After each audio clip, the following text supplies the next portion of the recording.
Ora, boa tarde a todos. Sejam bem-vindos a este webinar dedicado às eleições presidenciais norte-americanas, que resulta de uma parceria entre a FLAD e a Revista SÁBADO. Este webinar surge também na sequência de uma revista especial que foi dedicada inteiramente às eleições americanas, feita pela SÁBADO em parceria com a FLAD, uma revista que podem ainda encontrar nas bancas, que vai estar ainda nas próximas semanas.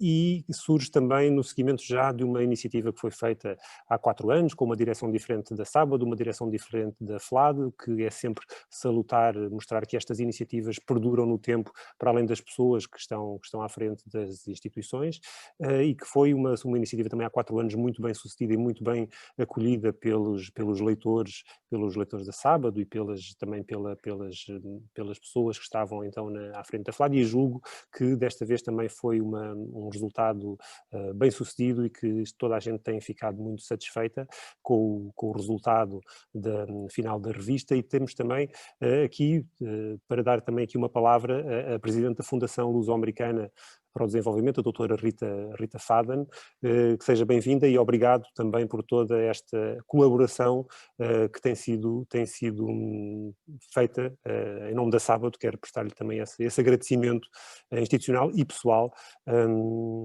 por esta iniciativa e esta colaboração que nós temos tido. Muito obrigada. Nós achámos importante, neste ano de eleições presidenciais americanas, a FLAD procurou levar uma série de iniciativas que ajudassem os portugueses a conhecer melhor e a envolver-se mais e a ter mais acesso à informação sobre as eleições presidenciais americanas. Porque, como sabemos, são umas eleições que têm uma grande influência no mundo inteiro e, portanto, também em Portugal, que nos interessam a todos e, portanto, desta parceria com a SÁBADO, achámos que fazia sentido dar continuidade, porque, de facto, é um projeto que nos pareceu interessante, que tem muita informação, tem artigos muito interessantes para ler e com perspectivas diferentes, também com opinião, mas com muitos elementos de base que ajudam a ter uma informação melhor sobre o processo eleitoral americano. E esse é um papel muito importante também da FLAD nesta fase pré-eleitoral, que é também de levar esse conhecimento aos portugueses, mas também porque existe uma forte comunidade luso-descendente nos Estados Unidos. Sim, desde sempre a FLAD tem procurado manter, ao longo dos seus 35 anos, uma ligação muito próxima com a comunidade portuguesa nos Estados Unidos. Estamos a falar de uma comunidade ampla, larga, enfim, estima-se neste momento que é 1,5 milhões, sobretudo nas duas costas, espalhados nas duas costas. Alguns deles já são quinta geração, mas o que é verdade é que eles mantêm um grande interesse e uma grande ligação a Portugal. Querem saber, querem estar informados sobre Portugal, querem ter uma ligação a Portugal. Também com a língua portuguesa, há um interesse crescente por parte da comunidade, que muitos deles já não falam o português, em aprender o português e, portanto, o que nós temos percebido, o que nós temos sentido é que há um grande interesse por parte da comunidade luso-americana nos Estados Unidos em manter essa ligação a Portugal, e é isso também que a FLAD procura fazer, obviamente. E foi muito interessante que este ano tivemos a oportunidade e o privilégio de ter o Michael Rezendes, que é um ilustre luso-descendente, a assinar o artigo de capa desta edição especial da SÁBADO, não é? Deu-se aqui também esta coincidência que foi um pouco, há 4 anos nós fomos em reportagem aos Estados Unidos, este ano não foi possível, na altura em que a revista foi feita por causa da pandemia, mas deu-nos também aqui o privilégio de ter o Michael, vencedor de um prémio Pulitzer, a assinar aqui um artigo de capa para a SÁBADO. Sim, o Michael é um excelente exemplo disso que falamos da comunidade portuguesa, que hoje em dia é uma comunidade muito diversificada, que está presente nos vários setores da sociedade e com experiências muito interessantes. E, como se vê no caso do Michael, têm disponibilidade e têm vontade de colaborar com instituições portuguesas, e como neste caso, como a Revista SÁBADO, é um bom exemplo da comunidade portuguesa e do sucesso que a comunidade portuguesa tem nos Estados Unidos. Como diz um jornalista premiado com o Pulitzer, tem um historial muito relevante.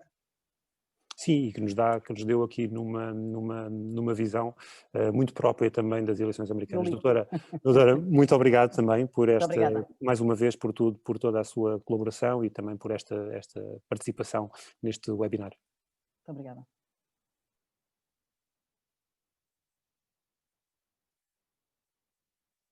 Vamos agora também então esperar que o Michael se ligue aqui à nossa emissão. Michael, can you hear me? Yes, I can. Hi, how are you? Very good, very well. Nice to see you. Nice to see you. Welcome. Thank you very much for taking your time to share with us your ideas about the upcoming election, and thank you once again for a great story that you published on Sábado. But I would like to ask you start on a personal note, because most people know you for your work on the Spotlight team, but few people know that you have a past as a political reporter. Can you? Yes, sure. I mean, I started at the Globe as a political reporter.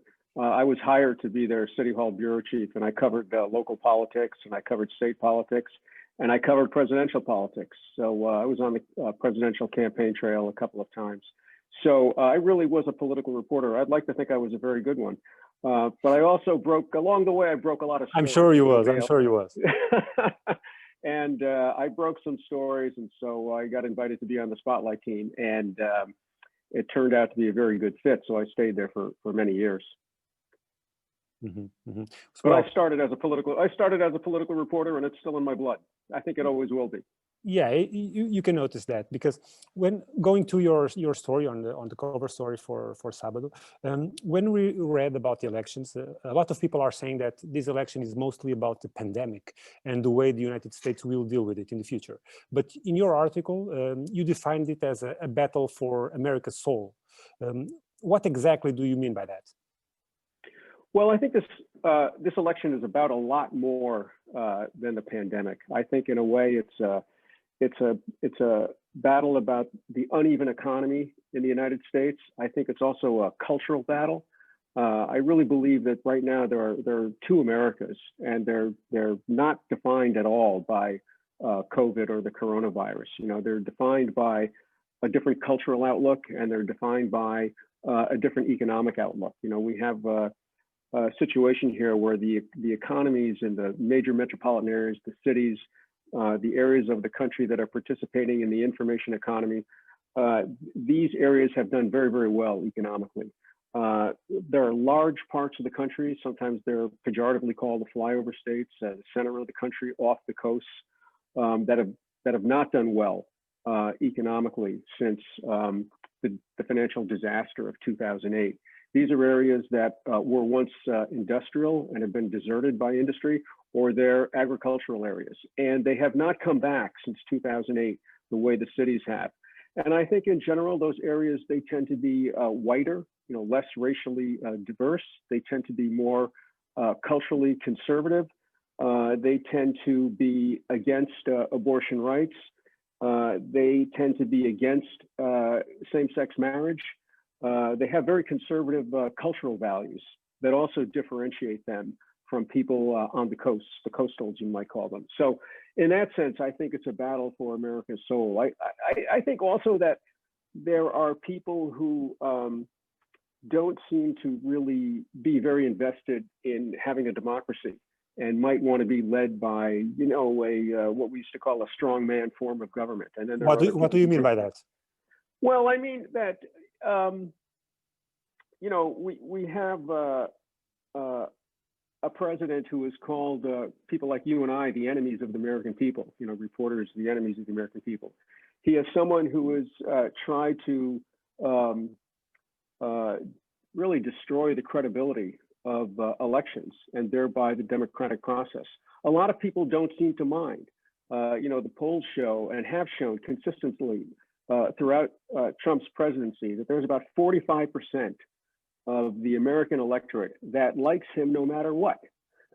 And so I think this is a battle about how much we value democracy. This is a battle about how much we value racial diversity. This is a battle about whether or not we're going to permit more immigration. It is about a lot of things, and they're cultural in nature, I think, and that's why I call this election a battle for America's soul. It's about much more than the coronavirus, much more. In fact, I think the coronavirus, it's just come at the end, and of course it's hurting the president, but it is a factor. But I think the election is about much more. And how do you think that those two Americas can live together? Because in the end, they're all the same country, right? But they seems so different that it's hard to imagine how can they cooperate and live together in the same country, in the same democratic system. Unfortunately, it gets more and more difficult. You know, we fought a civil war in this country over 100 years ago, but there was a civil war in the United States. It was the North against the South. And I think the vestiges of that war are still with us today. And you can see it in the controversy over whether or not we should dismantle or destroy the statues of Confederate generals and Confederate soldiers that you see throughout the southern states. You know, this is a symbolic value, but this is a symbolic battle over these statues. But I think that the symbolism means something. And I think it means that we are carrying the vestiges of the Civil War to this day. We're still seeing that. It's become very, very accentuated in a way that it has not been accentuated for many years, perhaps many decades. But those divisions, which have been simmering under the surface for more than 100 years, sometimes erupting into the surface, they still exist today. And they're manifested in different attitudes about African Americans and whether or not we should honor Confederate soldiers. I mean, those are symptomatic of the vestiges of the United States Civil War, when we were almost not the United States. Mm-hmm. And do you think that those divisions and those reasons can lead to, is it possible today, imagine a new civil war in the country?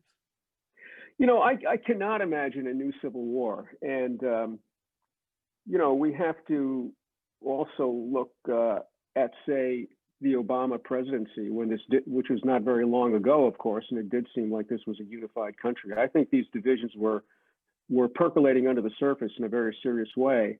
And I think they were ignored or they weren't understood, and now we're paying the price. But I of course, I don't foresee another civil war, but I do worry about more violence in the streets. I worry about what's going to happen in the weeks after the election. As I said, you know, President Trump is already trying to discredit the electoral process. He has not said, even though he's been asked, he has not said that he will leave willingly and peacefully if he loses the election. So I personally have a lot of anxiety over what's going to happen in the weeks after the election. Mm-hmm. So that's actually the first time that the sitting president says that he may not accept the results, right? It is unprecedented. It is absolutely unprecedented. Yes. Mm-hmm. Let me go back a little bit, because you mentioned the years of Barack Obama, and you also mentioned the technological revolution that provided a high degree of wealth to the main cities against what happened in the middle of the country. But those days, that technological revolution, it's not something that is happening now. It's been happening for more than a decade, right? So how can we have missed what was happening? It seems underneath our noses. Yeah, I think, frankly, the news media is partially responsible. I mean, the news media is headquartered in places like New York, where I am, in Washington, and the West Coast. And, you know, reporters generally like to live in the metropolitan areas that have done very well financially because of the technological revolution. You know, we don't tend to visit the other parts of the country. We don't tend to visit places like Missouri or North Dakota or Kansas or Nebraska. We don't generally find reasons to go to those places. So I think the news media, we really missed the story. We missed the story of the tremendous dissatisfaction that was brewing across the country. And it's not just, you know, racism is something we're seeing a lot of in the United States right now, but I think the vote for Trump in 2016 was not just racism. And this is proven by the fact that there are counties in the United States that voted for Obama twice, both times. And then they turned around and they voted for Trump by even bigger margins. And I think it's because they were so angry about their condition, their economic condition. And, you know, one of the slogans of the Obama campaign, it was a genius one-word slogan, change. And there was another one-word slogan that was all equally genius: hope. And I think after 8 years of Obama, a lot of people felt that things had not changed, and the promise for change was unfulfilled, and they were losing hope, and that's why they voted for Trump. And I think we in the news media missed it. We just missed it. And that was what I was going to ask you. Do you think that the news media learned their lesson from what happened 4 years ago? Well, I hope so. Sometimes I have my doubts, but I hope so. I mean, some of Trump's actions have made it difficult for some reporters to be sympathetic to his supporters. I mean, you know, when he calls us the enemy of the American people, it's not exactly an invitation to try to explore the reasons that people have voted for him. Mm-hmm. So I hope we have learned our lesson. Well, okay. we're talking about Donald Trump and the years after Obama, and you said that the people were tired and they felt that nothing had changed and they were run out of hope, so they chose Donald Trump. Another president, as you said in your story, another president might have tried to unite the nation, might have tried to unite the country, but not Donald Trump. Why do you think that he chose that path?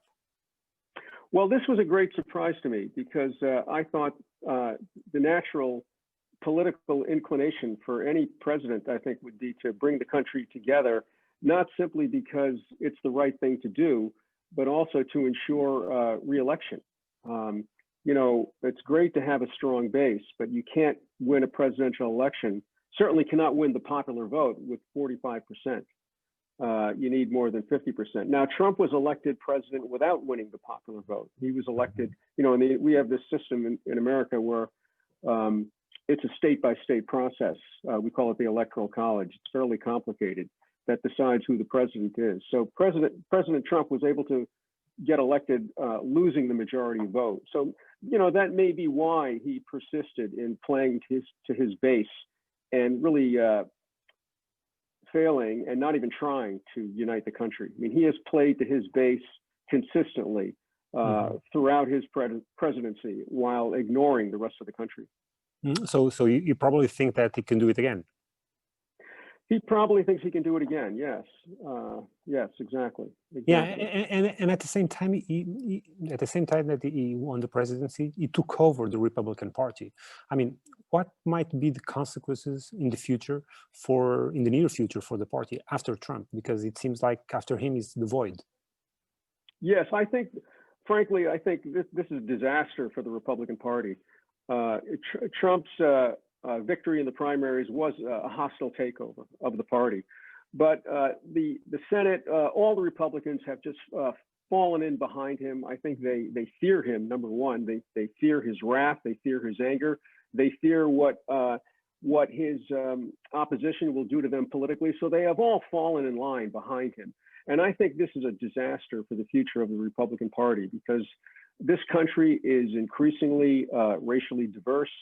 And it'll become even more racially diverse. And the Republican Party right now looks like the Republican Party of the past. It's an older, it's an older party. It's an all-white party for the most part. And this is a party that seems to be all about the past while trying to ignore the present and the future.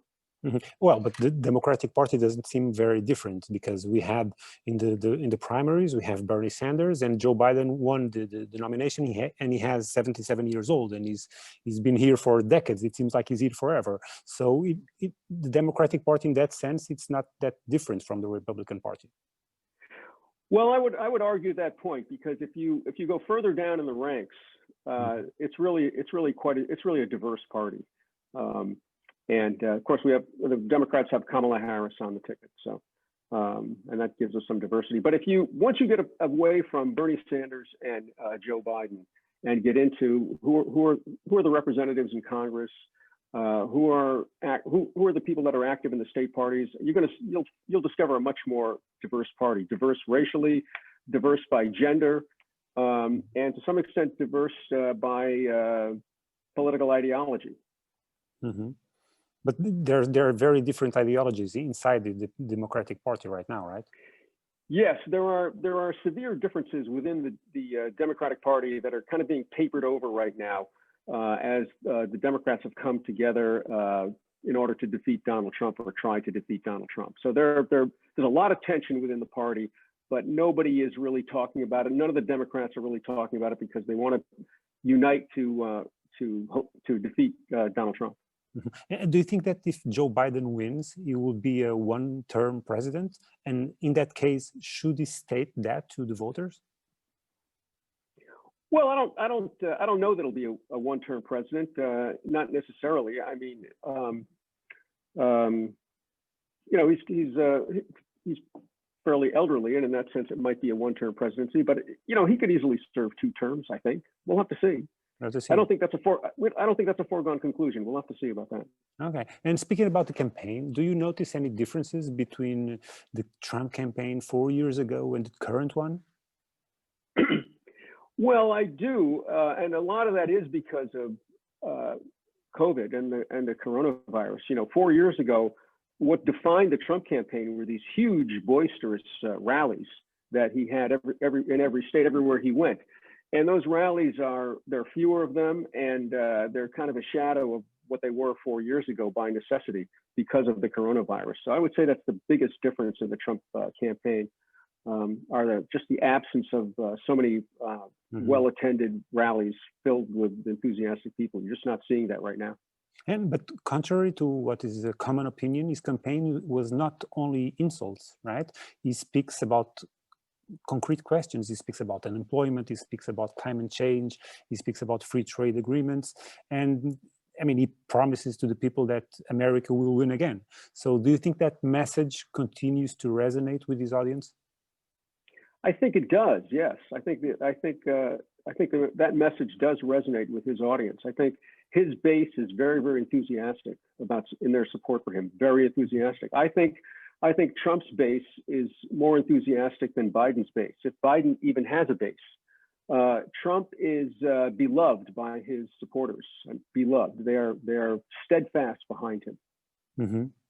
And he might show no respect for facts sometimes, and he has said what he said about the media and about his promises. But there's an interesting thing that we have to notice, for example, that despite all what people say about him, I think he's the first president in decades who didn't send any troops for a new war or a new conflict. This is very true, and I wish there were more Democrats who would note this. And you know, it would be interesting if Trump himself would accentuate this a little more in the campaign. But I think you're absolutely right. He seems very averse to military adventures, and unlike many of his predecessors in the White House, he has not started any new wars. And you know, that's very significant. Very significant. I completely agree. I agree with your observation. It's one I don't hear very much, and I think part of that is I think Americans in general, I have to say, and the American news media is fairly myopic. I mean, I don't think American voters really care a whole lot about foreign policy, even though they should, and even though this world gets smaller and smaller all the time. I think Americans think about America. But I think your observation is absolutely correct. Mm-hmm. And that's interesting what you're saying, that they don't care much about foreign policy, because I mean, probably the country is so big and there are so many issues to deal with it inside of it, that we in Europe, we tend to give much more importance to American foreign policy than Americans probably, right? Sure, I think that's true. I think that's true. Because I think Europeans, as you say, you know, maybe it's because the countries are smaller and you have neighbors close by where people speak different languages.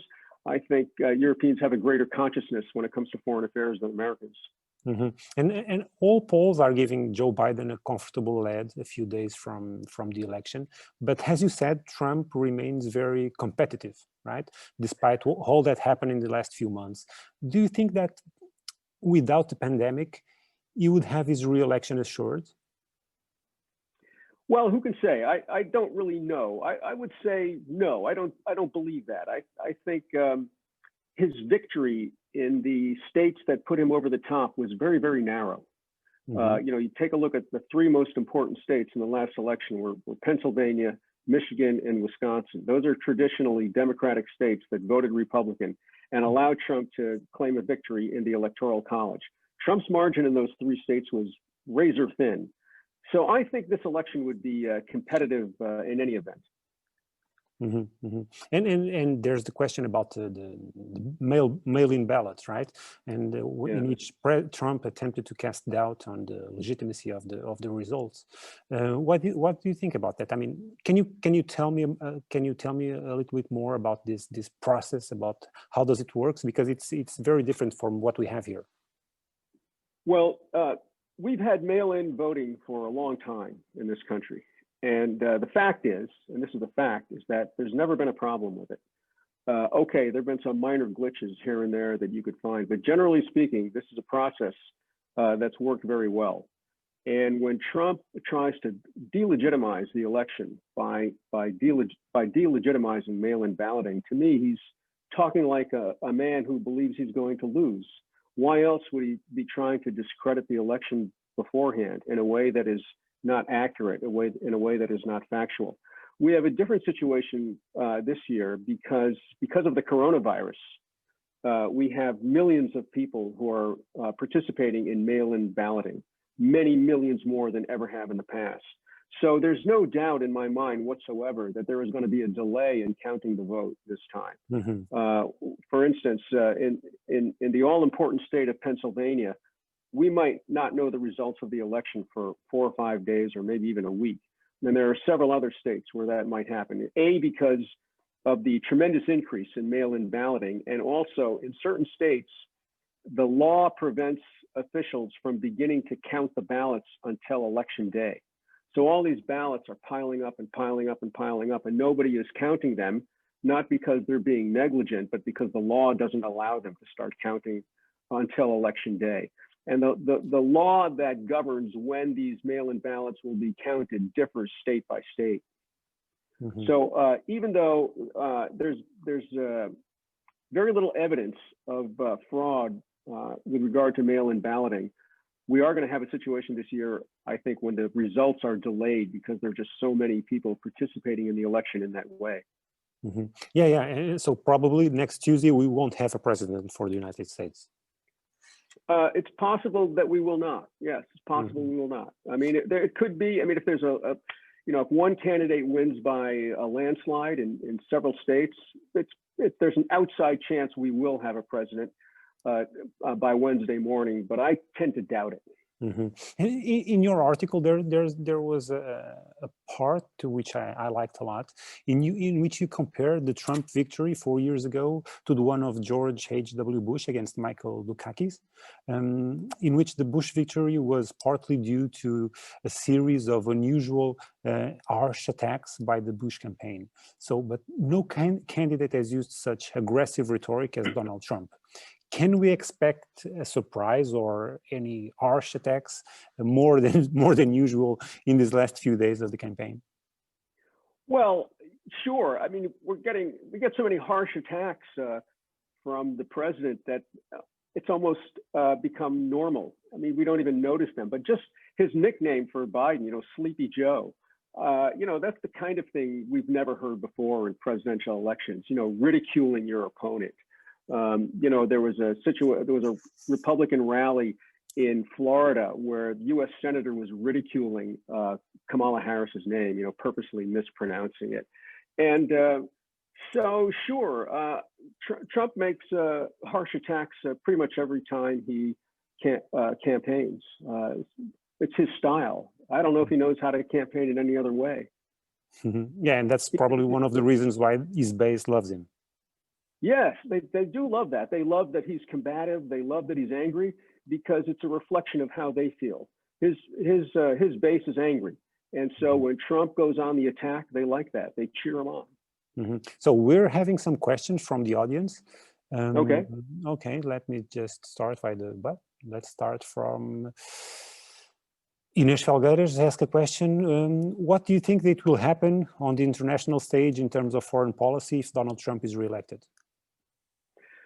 Well, I think we have a pretty good idea of what's going to happen. I think we'll see Donald Trump try to disengage, perhaps finally getting out of Syria, perhaps getting out of Afghanistan? This is a president who really does not believe in armed conflict with foreign countries. So I think we'll see more efforts on his part to end military engagements by U.S. forces overseas. And particularly, as I said, I'm thinking about Syria and Afghanistan. And I have a question from Pedro Esteves, who's asking that although the United States is going through a societal crisis, isn't this economical protectionism behavior from Trump a urge to the fact that globalization is jeoparding U.S. homeland?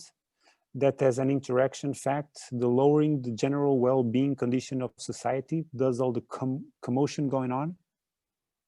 Well, I'm not sure I understood the question fully. Yeah. However, you know, Trump, he's against globalism, and this is part of his appeal. He's against globalism. He is protectionist, and in that sense, he goes against the grain of what has been in the past a Democratic and Republican consensus in America ever since the Clinton presidency. There's been a party consensus to pursue globalism, but Trump is against that.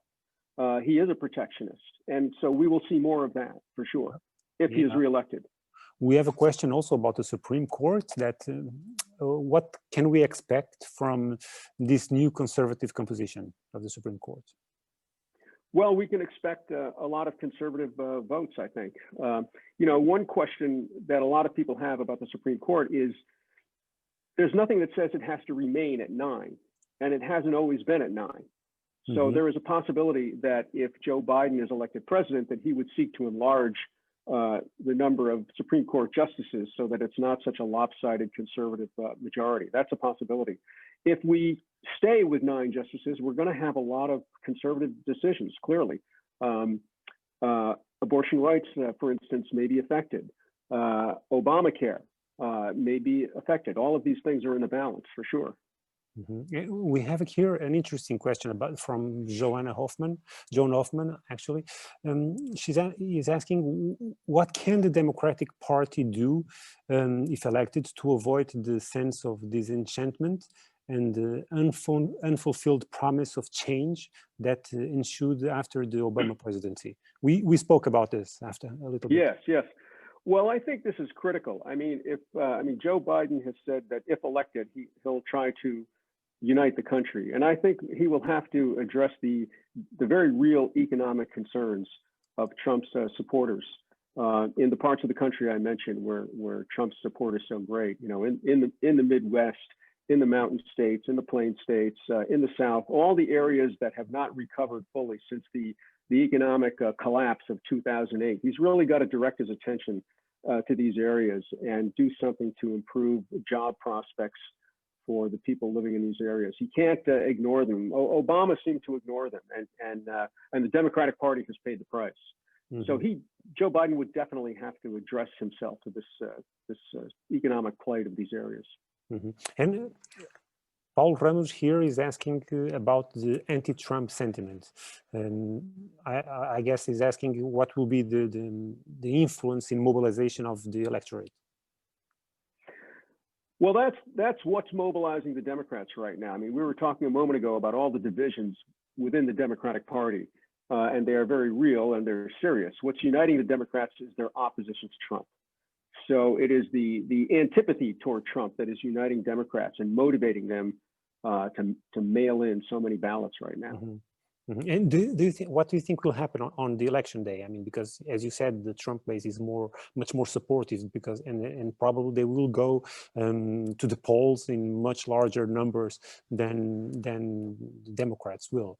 And we can have a situation in which we have states that initially we have a huge Trump advantage, but that advantage change after the counting of the mail-in ballots, right? So that can lead to Trump to question the election results on a later stage.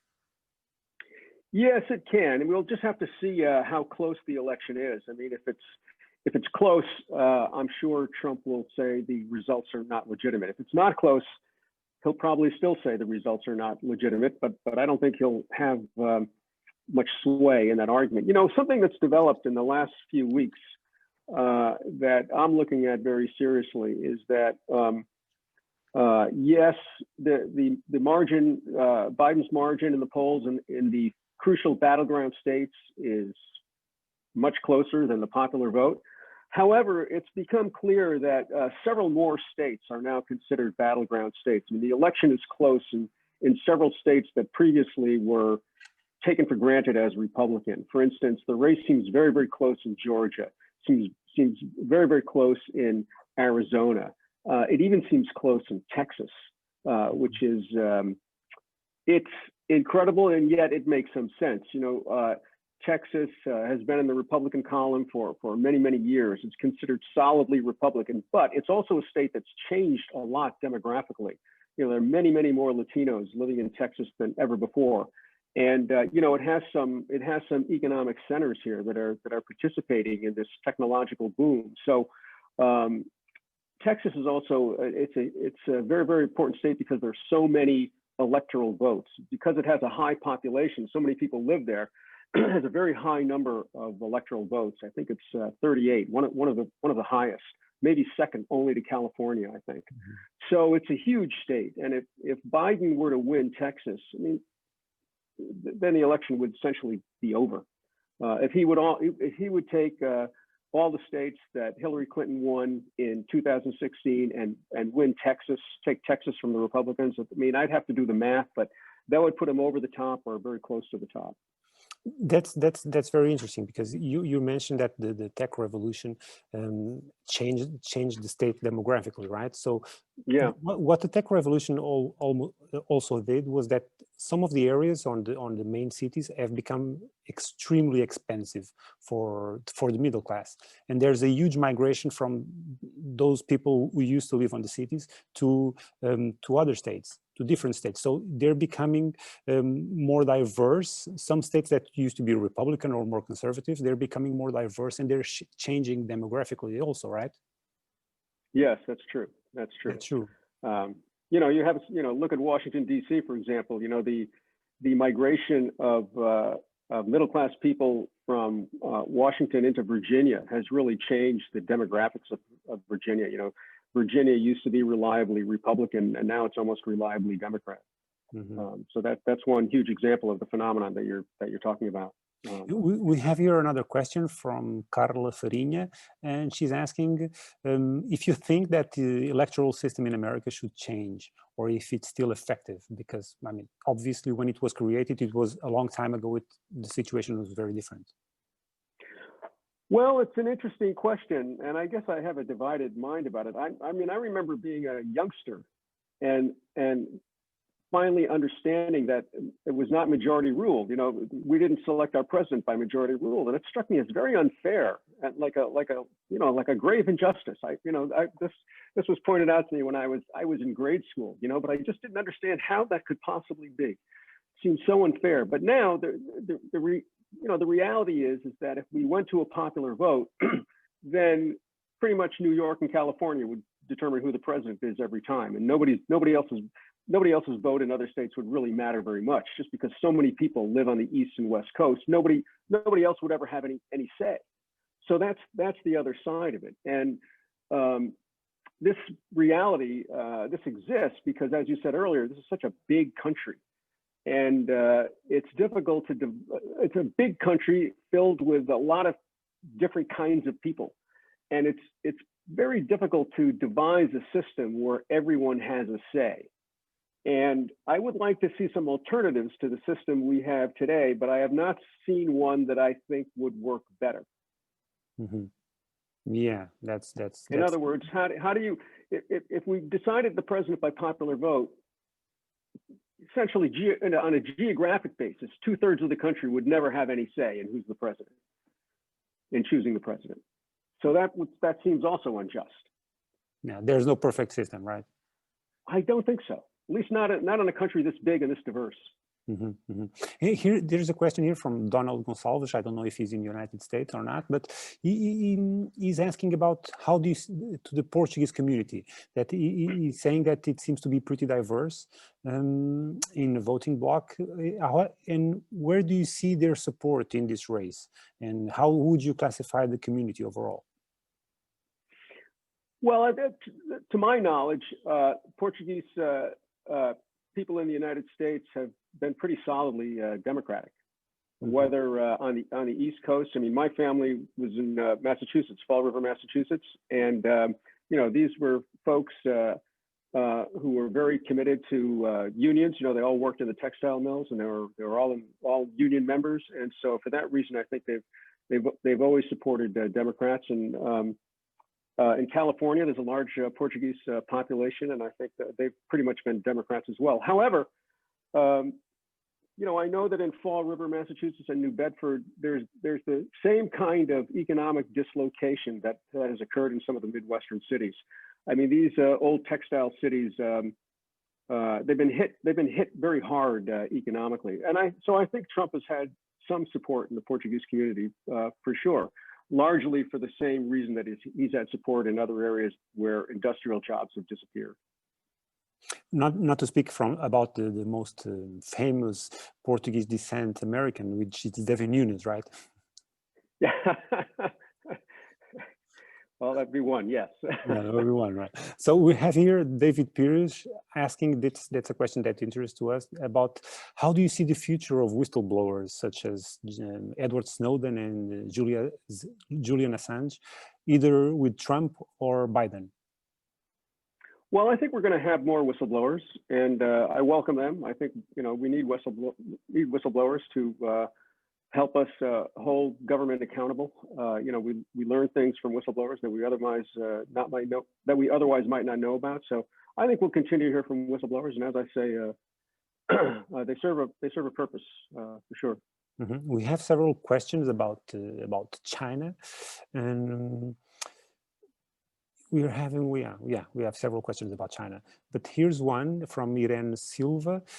She's asking that, considering that China has been gaining some notorious impact on international dynamics, will the US lose voice with Joe Biden as a president, considering that he might be softer than Donald Trump regarding international affairs? Well, I disagree with the premise of the question. I don't see Biden as being softer than Trump when it comes to international affairs. You could argue the opposite, in fact. I mean, we were talking earlier about how Trump seems to want to disengage from United States missions abroad. I don't know. I just don't see Biden being softer than Trump on China. It might prove to be just the opposite. Mm-hmm. Yeah, I mean, some people say that U.S. foreign policy won't be that different. It might have a different rhetoric, or more not so Twitter directed, but it will be basically the same. It will focus on Asia, and it will ask for European allies more action and more involvement, right? Well, I think it will be very different in some very important ways. I mean, I would look to Joe Biden, if he's elected, to try to rejoin the climate change accord that President Trump pulled out of. I would imagine he would try to renegotiate the agreement with Iran when it comes to exchanging economic sanctions for a promise to not develop, to not have nuclear capability. So I would imagine that Joe Biden, if elected, he would try to rejoin those international agreements that Donald Trump has pulled the United States out of. So in that sense, I think his foreign policy would be quite different. Mm-hmm. We have one question that people are worrying. It's that, what's the worst thing that Trump could do if he doesn't win the elections? Well, the worst thing he could do is refuse to leave the White House. That is the worst thing he could do. The worst thing he could do is to not honor the democratic process, which is so important to our nation. And what will happen in that case? I honestly don't know. Is it predicted somewhere? Are there plans, contingency plans for, I don't know, from the military or from the Secret Service? I mean, what will happen if something like that happens? I don't think anyone knows. Maybe it's been gamed out by Joe Biden. Maybe it's been gamed out by people in the military. There's been no publicity about it. No one has publicly offered an opinion as to what will happen. No one has publicly offered a scenario as to what will happen. It's a discomforting mystery. Mm-hmm. Yeah, and probably Donald Trump will will classify as fake news. So what if someone published something that predicted to that? And I'm mentioning this because we have a question about the role and the impact of fake news and disinformation in the outcome of the election. What's your view on that? I think this is a critically important issue. We know that there are ongoing right now. There's a lot of disinformation being put on American social media by forces in Russia and China and other places, I'm sure.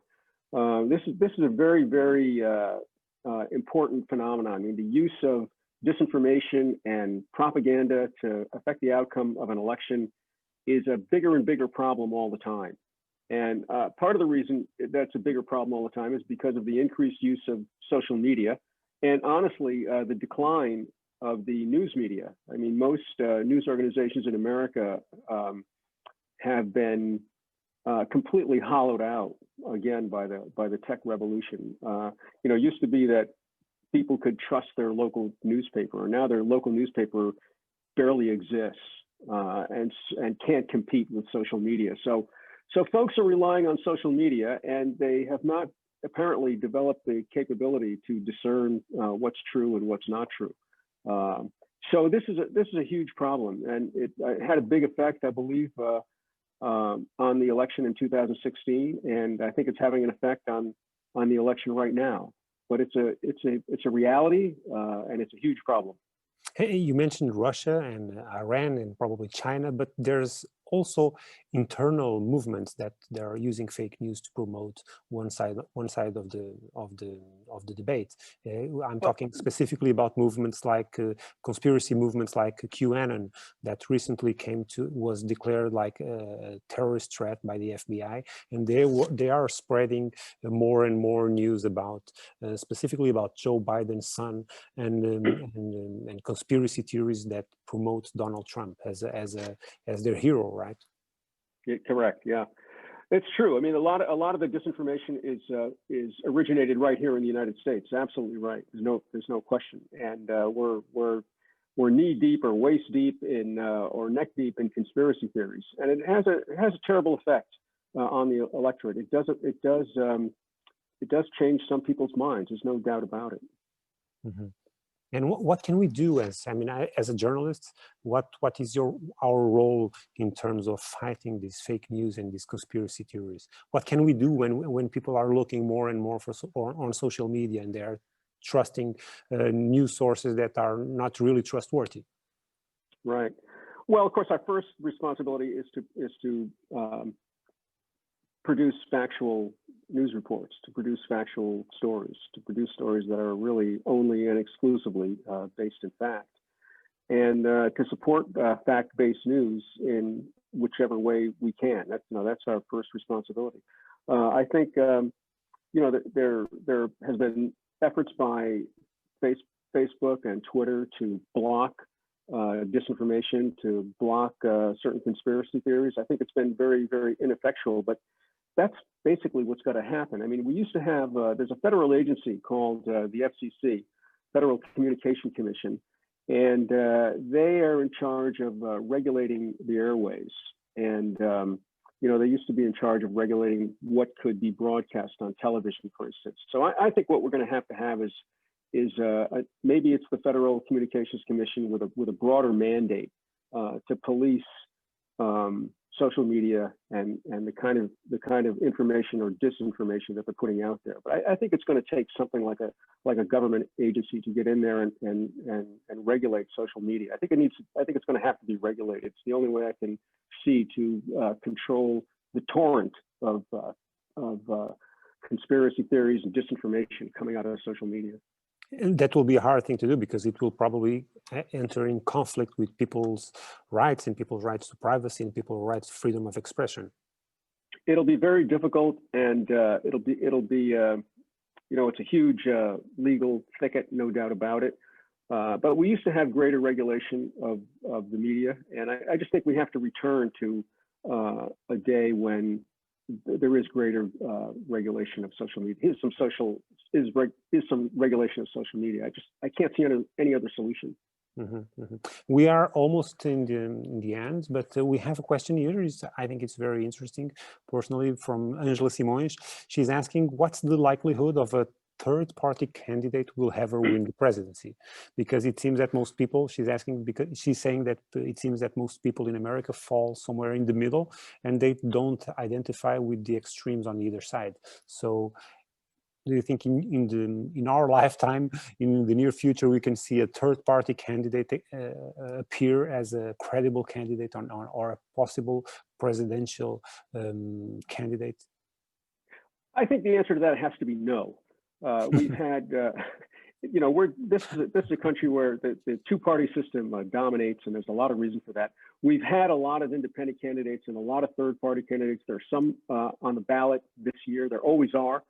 And they never do very well. The best they can do is spoil an election. You know, for instance, there might be a Trump-like figure who would come along and take votes away from Trump, or a Biden-like figure to come along and take votes from Biden.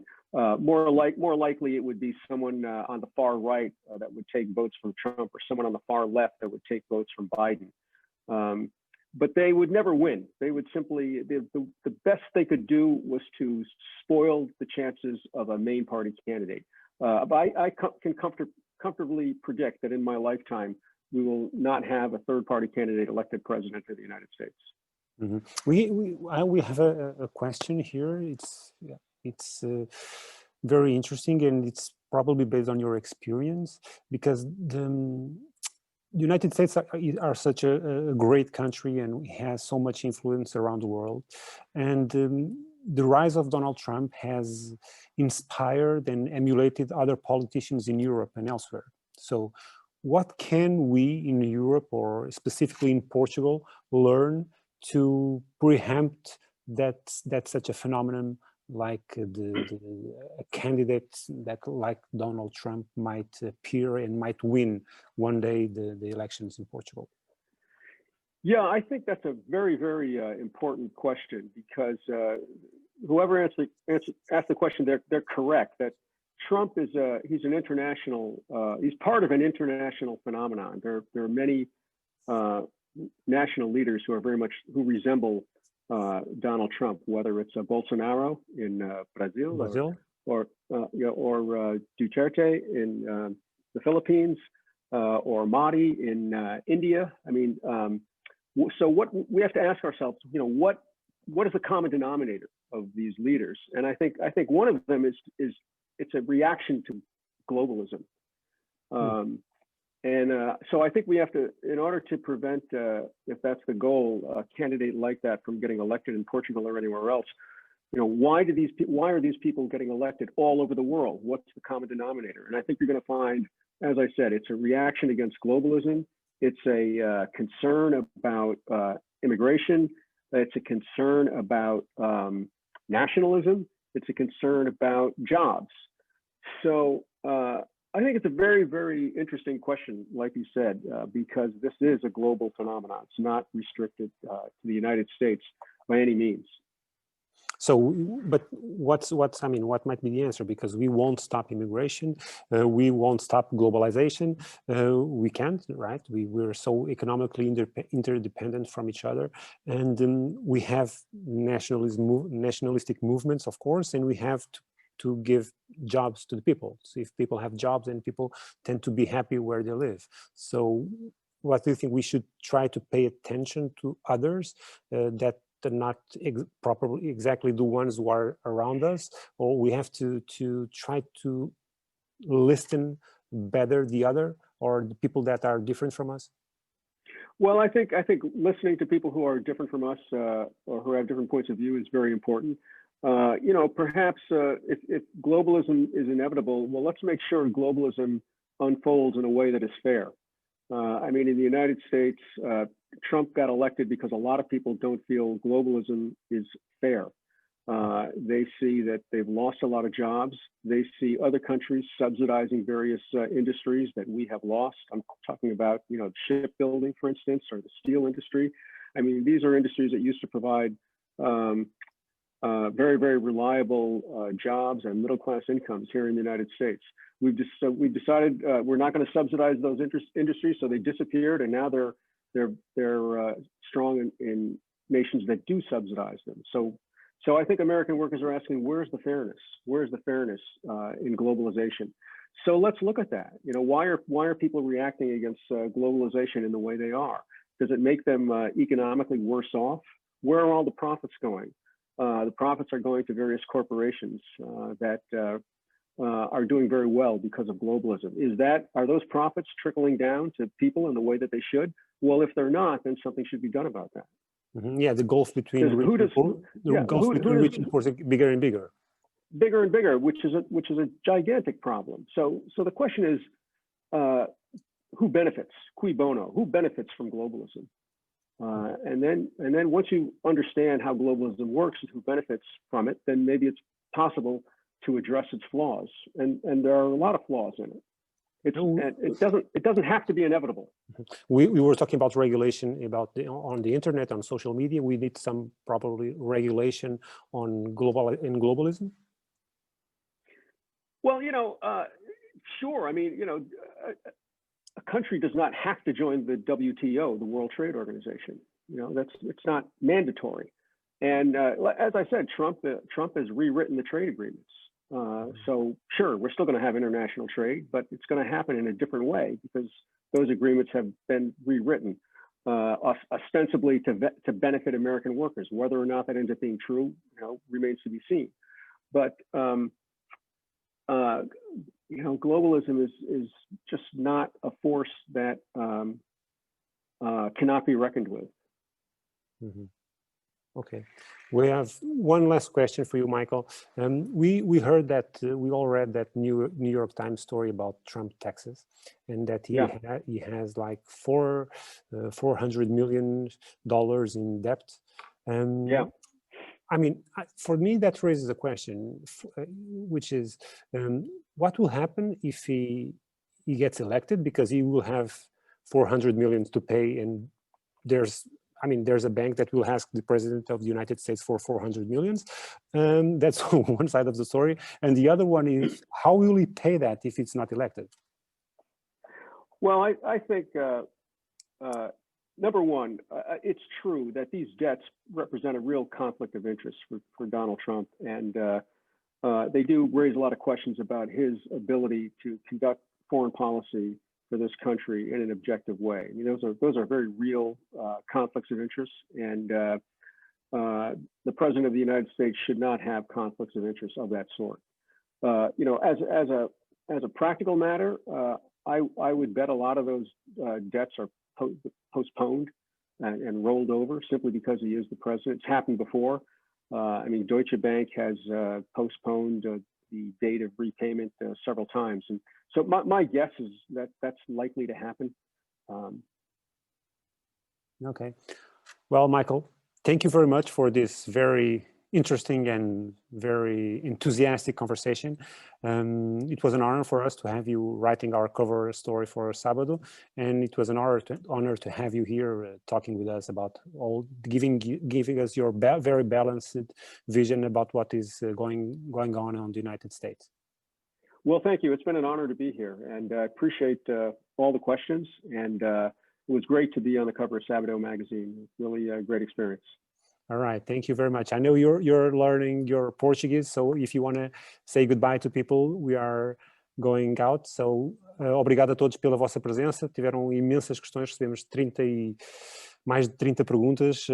Talvez não as tenha feito a todas. Peço desculpa àqueles aqui que não consegui dar resposta, mas muito obrigado pela vossa participação e pela vossa atenção. Obrigado.